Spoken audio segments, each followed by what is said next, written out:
In class, the boy sat backwards, struggling to keep himself in check, clenching a pencil tightly between his teeth. The teacher told him to get out of the classroom immediately. The boy saw the principal approaching and immediately stood up. He thought the principal was going to chew him out, but the principal inviting him to the concert instead. At the concert, the boy kept twitching and making weird noises. Everyone stared at him, including his classmates and the teacher, but the principal called him up in front of the whole student body, then asked the boy why he's making strange noises. The boy said he's got this weird illness he can't control or cure. He'd be better off if people didn't look at him differently. There was silence from the stage. The principal kept asking, "What can we do for you?"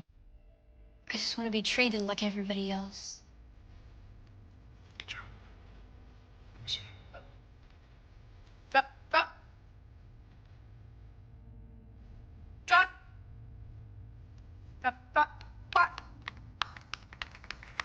He finally felt what it was like to be treated as an equal, and at that moment, the principal meant a lot to him.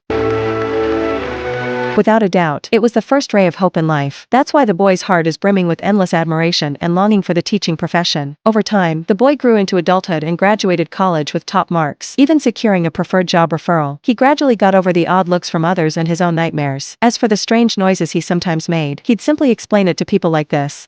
A dog.